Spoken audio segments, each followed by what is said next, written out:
In this video, we'll be going over the best magic items that are weapons, excluding things like staves and wands, basically things you want to pick up as a martial class. And to start this off, we'll go over the Flame Tongue at number 10. The Flame Tongue is a rare quality weapon. It is the only non-legendary or artifact item that will be on this list. We skip straight from rare all the way up to legendary in here, because the Flame Tongue has a really nice distinction about it. Basically, it just deals an extra 2d6 fire damage with all of its attacks. And since the Flame Tongue can be any sword, if you simply just pick the Great Sword as its weapon, which is the highest damage dice sword, then the Flame Tongue essentially deals 4d6 damage with all of its attacks. So when researching this video, I gave pretty much all of the weapons a power level, where I determined how much average damage they could deal in 4 attacks, since that's around the max amount of attacks that a fire character gets at level 20. Realistically, I should have calculated it at 2 attacks, because not all martial classes can do 4 attacks, but this gave bigger numbers and better chances to add crits into the equation, and with 4 attacks with the Flame Tongue as a great sword, it deals around 56 damage on average. Now, the average +3 great sword only deals 40 damage on average, so the Flame Tongue out-damages a +3 weapon of the same type, which is about the maximum damage that weapons can go up to.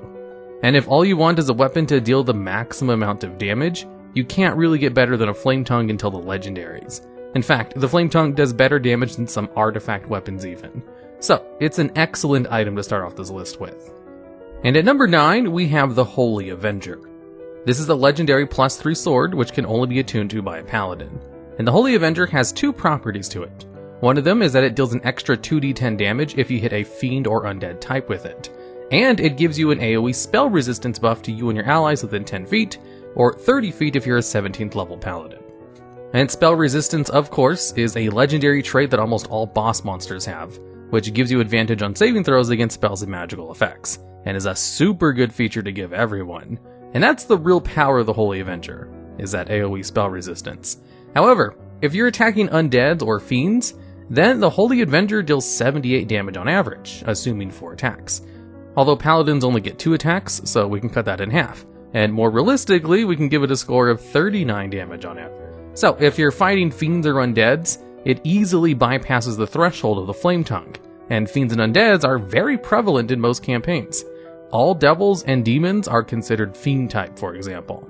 However, if you're in a campaign where there's absolutely no undeads or fiends, then it only deals damage of a +3 weapon, and if you have a great sword, that's 40 damage with 4 attacks, or 34 if you instead have a long sword for some reason. And of course, cut those values in half for paladins. I probably should have just used 2 attacks, like I said, but it makes more sense why I did this once I get to the weapons that have crit special effects. Although, its extra damage only works against certain types of creatures, and can only be used by one class, so it is a little bit lower on this list than all the other weapons. And at number 8, we have the Hazirawn, or whatever it's called. These are fantasy names without proper pronunciation guides online, so cut me a little slack on these. This is a weapon from Tyranny of Dragons, which is unique in that it provides benefits without requiring attunement. Although, we're going to assume you're attuned to this weapon and have the maximum benefits. And while attuned to this great sword, it's a +2 weapon that deals an additional 2d6 necrotic damage with each attack. So with 4 attacks, it deals 64 damage on average, easily beating the threshold of the Flame Tongue, while also probably hitting more often since it has an additional +2 chance to hit. Now remember, these values are all without actual strength or dexterity modifiers and just the base damage of these weapons. On top of dealing great damage, it also has a built-in chill touch effect, where if you deal damage to a creature with this weapon, that creature can no longer regain hit points for 1 minute. However, they can make a DC 15 Constitution saving throw at the end of each of their turns in order to end the effect early. And Chill Touch is an S tier cantrip, specifically for its ability to prevent a creature from healing. So having that built in on top of good damage is actually really useful. And it also has a couple of other utility spells you can use. The weapon has 4 charges and can allow you to cast Detect Magic or Detect Good and Evil with 1 charge, or Detect Thoughts with 2 charges. And all of these are great abilities to just have extra uses of.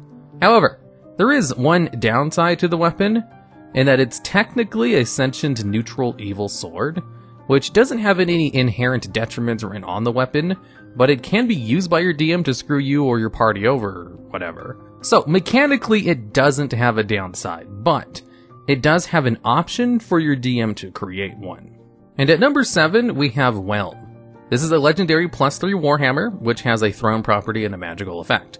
where it returns to your hand immediately after you throw it, with a normal range of 20 feet. And if you use it as a thrown weapon, it deals an additional 1d8 damage, or 2d8 if used against a giant. So if used against a normal target 4 times, it deals around 48 damage on average, or 66 if used against a giant. So it's less damage than a flame tongue unless used against a giant target.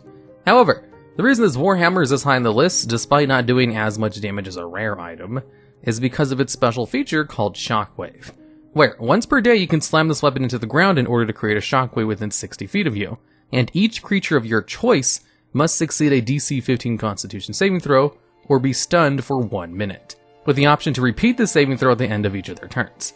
Now, what's really good about the Shockwave is the fact that it has a ridiculously large area of effect, and is one of few items in the game that allows you to exclude your allies from its radius.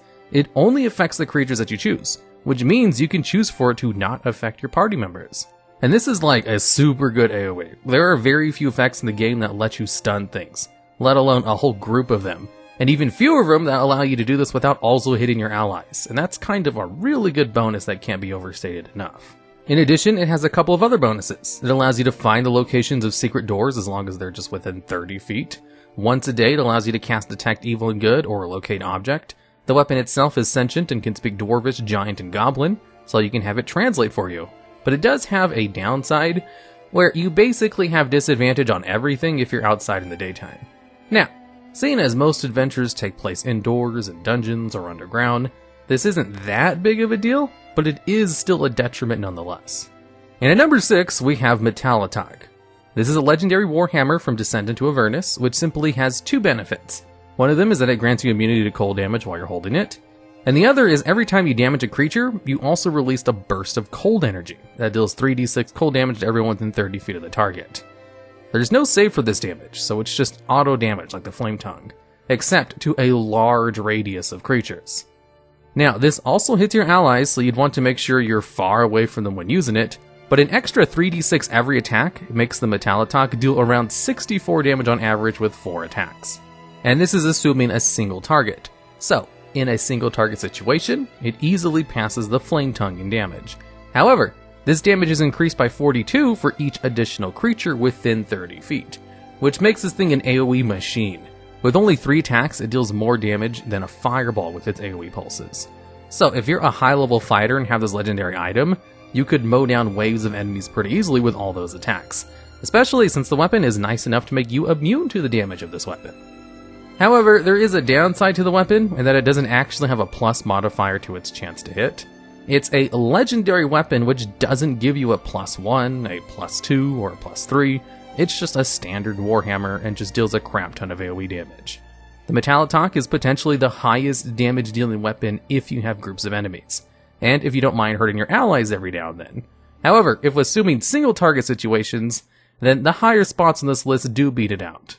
And at number 5, we have Wave. This is a +3 trident which basically functions as a Vorpal blade, where if you successfully land a critical strike with this weapon, then you immediately deal an extra amount of damage to your opponent equal to half of their maximum health. So if we're assuming a creature only has 100 hit points, then with the 4 attack rule and assuming 1 crit, we come to a value of around 80 damage on average. Now, the chance of a crit with 4 attacks is still pretty low, but it is pretty reasonable on a fighter who is able to lower their crit range, or maybe took a whole bunch of other skills that allow them to crit more, gain advantage on those attacks, or maybe even super advantage, who knows. But the power of this item is in that crit function, since against certain creatures this can actually deal more damage than a Vorpal Blade's crit. The Vorpal Blade will automatically kill a creature if it doesn't have legendary actions or doesn't have a head, in which case it simply deals an extra 68 slashing damage. And with Wave able to deal half of the target's maximum damage with its crits effect, that easily beats out 68 slashing damage against most creatures. And to add on to that, the Vorpal Blade requires a 20 on the attack roll, not just a crit, whereas Wave gets its Vorpal effect on any crit, so it has synergy with a fighter who might be able to increase their crit chance. Although without performing a critical strike, its damage is nothing special. Outside of its really good Vorpal effect, it also literally has the effects of 4 other magic items, in addition to just giving you the ability to speak with aquatic animals. The 4 magic items it has built into it are the Trident of Fish command, the Weapon of Warning, the Cap of Water Breathing, and the Cube of Force. The Trident of Fish command simply allows you to cast Dominate Beast on a swim speed beast, so only really useful underwater, but that's still pretty useful to use it on a shark or something, and in order to have it act as a pet for a minute. The cap of water breathing basically allows you to give yourself an air bubble while you're underwater that lasts as long as you want, which again is only situationally useful in aquatic campaigns, but the other two magic items are a lot more useful and versatile. The Weapon of Warning effect basically makes it so you can't be surprised, which extends to your party members, and gives you advantage on initiative rolls. In addition, if you're asleep and you would be ambushed, the weapon will wake you and your party up. A Weapon of Warning is so useful that it's generally a good idea to have one of them on just one of your party members. The last item that it has is the Cube of Force, which has 6 buttons you can push, which you basically just command mentally when using it through this item, that allows you to basically gain a 15-foot barrier against certain types of matter for 1 minute. It has 36 charges total, and you can use 1 charge to make it so gases can't pass through the barrier only. You can use 2 charges to make it so nothing except living creatures can pass through. 3 charges to make it so only living creatures cannot pass through. 4 charges to prevent spell effects from passing through, and 5 charges to make it so nothing can pass through, except for walls, floors, and ceilings. So the most useful walls to pick are 2 and 5, since the 2 charges basically blocks out everything except for living creatures, and with 5 charges can block everything. And the barrier is essentially invulnerable, as it doesn't really have any values on how to break it, with the only downside is that it only lasts a minute, and there are a couple of spells that can reduce the charges it has. However, it's purely a defensive item, because there is a downside to the Cube of Force, where while the barrier is up, you physically cannot move closer to an object that the effect is currently blocking. So, if you have it set to block all living creatures, you can't use the Cube of Force to crush enemies against a wall, since even a lone insect will stop you from moving. So, all that to say, Wave is a really good weapon, as it grants you super useful magic items, in addition to some decent damage if you ever land a critical strike. And at number 4, we have the Axe of the Dwarvish Lord. Now, this item is an artifact and has a ton of features because most artifacts do, so I'll keep this segment brief. If we go by how much damage this thing can deal in 4 attacks, it clocks in at 66 damage, assuming at least 1 crit because it has a crit property. So technically less than Wave if you get 1 crit, but more average damage, and a lot more useful effects. The Axe of the Dwarvish Lord has 4 magic items built into it. One of them allows it to deal extra damage on a crit, another gives you +2 to your constitution and a whole bunch of dwarvish racial benefits, extra damage if used as a thrown weapon, the ability to summon an earth elemental once a day, stronger racials if you are a dwarf, major and minor artifact properties, and the ability to teleport whenever you're near a dwarvish stonework to other underground places. So the pure stats you can get with the Axe of the Dwarvish Lord just kinda makes it a little bit more useful in most cases than Wave. Although, Wave basically has 4 built-in magic items as well, and 2 of them are super useful. So it's really a toss-up which of these 2 is better, and I think the Axe of the Dwarvish Lord wins out a little bit, because it just gives you more stats. And those artifact benefits can sometimes increase your damage or give you other super useful effects. And at number 3, we have Dekella, Bident of Thassa. This is another trident, although this one is from Mythical Odyssey of Theros, and uses the module's piety system in order to determine some of its benefits. Where if you aren't a worshipper of Thassa, this artifact doesn't have any beneficial properties, and instead only has a minor and major detrimental one. And major detrimental properties are pretty bad. However, let's just ignore that for now and go over everything else about the weapon. This weapon deals an extra 2d10 cold damage with each of its attacks, so with 4 attacks, that's 74 damage on average, which is more than the Axe of the Dwarvish Lord without requiring any crits, although Wave still beats it if it does get a single crit, because its extra crit damage is ridiculous. In addition to having really good damage, it also allows you to cast 2 spells once a day. One of them is Dominate Monster, which is an 8th level spell normally, but it only works on beast and monstrosities that have an innate swimming speed, so not as useful if you could just use it on anyone. However, the other spell it allows you to cast once a day, True Polymorph, is the super useful one. True Polymorph is a 9th level spell, so getting a free cast of a 9th level spell once per day is kinda big. Most weapons don't give you 9th level spells to cast. However, this one also has a restriction, where you can only use True Polymorph in order to turn creatures into other creatures that have an innate swim speed. And within the rules of True Polymorph, if you use it to turn a creature into another creature, you can only do so if the creature you're trying to turn it into has a CR level equal or lower than their level. So, this is a really big deal because there's some really good creatures you can turn into that have a swim speed. One of them is the Aboleth, on a character who's at least level 10 or CR 10, which is a legendary creature that's only CR 10. and has an ability where it can use 3 times per day called Enslave, which, if a creature fails the saving throw, allows you to charm a creature basically permanently. So if you manage to land all 3 Enslaves on 3 different creatures, you just have 3 helpers that will help you out forever, or until they meet the conditions of being able to do the saving throw again, which is if they move to another plane of existence, if they take damage, or if they move more than 1 mile away from you. In addition, it also has a legendary actions and a really scary tentacle ability that puts a nasty debuff on targets. If you don't want to bother with an aboleth, there's also 5 dragons that have a swim speed, and you can start turning into their youngest versions at level 6, with the young white dragon. And then basically every CR rating above level 6 you can just choose a different kind of dragon, with the best young dragon being the young gold dragon at level 10. Not every dragon has a swim speed, but 5 of them do, which is about a majority of them. So you can just turn yourself or other creatures into dragons if you want. Or the aboleth if you're at least level 10, which I hope you are if you're carrying around an artifact weapon like this. Of course, if you're much higher level than 10, then just turn into an adult version of the 5 dragons with swim speeds. And the weapon also allows you to change the weather at sea once a day, which is a pretty minor benefit. So the 2 great things about this weapon are its high average damage, if just used as a melee weapon, and of course the ability to turn things into dragons with its true polymorph once a day. Because remember, if you maintain concentration for the full hour on the true polymorph spell, then the transformation lasts basically permanently, until someone decides to dispel it or they drop to 0 hit points and change back to their normal form. So you can just permanently turn a party member into a dragon, or yourself, to just have a nice buffer of extra HP. Although then you won't be able to use weapons if you're in a dragon form, so it's best to use on someone else. And at number 2, we have the Sword of Zariel from Descent into Avernus. This is another artifact weapon, and so has a couple of conditions on even attuning to the thing. Although assuming you meet the requirements to attune to the weapon, it does have a nice 88 damage on average if using it with 4 attacks, which finally beats out the number of wave without requiring any critical strikes. So the Sword of Zariel is a beast when it comes to just dealing damage, because it deals an extra 3d10 radiant damage with all of its attacks. In addition, it also kind of turns into an angel, and with this transformation, you gain permanent true sight, a 90-foot fly speed, resistance to necrotic and radiant damage, and only beneficial artifact properties. With that 90-foot fly speed and permanent true sight being ridiculously huge benefits. It also does have some bonus effects if you used against fiends, instead of only being useful against fiends, like the Holy Avenger. So the only real downside to the Sword of Zariel is just how hard it is to get an attunement to it, and the whole it changes your personality thing. Although it just has a lot of really good upsides, with very little downsides outside of that. And at number 1, we have the Moonblade. This is a legendary item, which has its own rollable table for which properties it can have.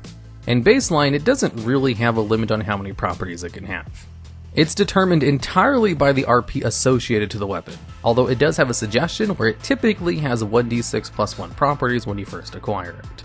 So assuming it has 7 properties, which would be the maximum roll of the suggested value, and maximizing the Moonblade's properties for damage, the Moonblade deals an average of 133 damage with 4 attacks, which easily allows it to be the highest damage dealing weapon in the game. Although if you instead don't put all of its traits into damage and spread out its numbers, it can still end with a respectable 89 damage with 4 attacks, barely beating out the Sword of Zariel. Although it's not hard capped at 7 properties, you can easily stuff this thing with as much as you want, assuming you're the GM trying to hand out an overpowered weapon anyway, to make its damage as high as 200 or even further beyond. Although assuming you're not just stacking all of its damage values and you only take 1 of each of them, it's about 89 damage on average. And the way it gets most of this damage is in the properties that allow it to become a +3 weapon, which takes 3 of its properties after you increase it 1 every time you get that property. Then there's another property that gives it an extra 1d6 slashing damage, which can be stacked if you take it extra times. It has the Slayer property, which gives an additional 1d6 damage, but only to a specific type of monster. And it can gain the effects of the Moonblade, which just has an extra 68 damage on a roll of 20, which is a distinction that matters because the Moonblade can also have a property which gives it a 19 to 20 crit range. And those are all of its main damage increasing benefits. So, if you want, you can just kind of stack all of the 1d6 slashing damage on top of it as much as you want to make this thing a beast when it comes to just dealing pure damage.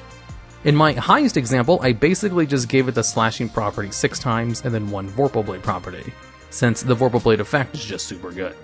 If so many of these weapons didn't have a built-in Vorpal effect, I would have definitely added the Vorpal Sword to this list as well. although it does have the potential to have other magic items in it as well as a whole bunch of other super useful effects.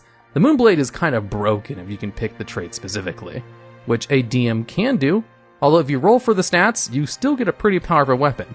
The only real downside of the Moonblade is that its properties are entirely determined by RP, so it's as strong or as weak as your DM wants it to be. And also, you need to be an elf or half-elf in order to attune to it, and the weapon has to choose you as its owner. Alright, and that's the list. If you think there's any other super good weapons that I might have missed, I'd love to hear about them as well as ideas for future videos down in the comments. Also, make sure to subscribe for future videos just like this one.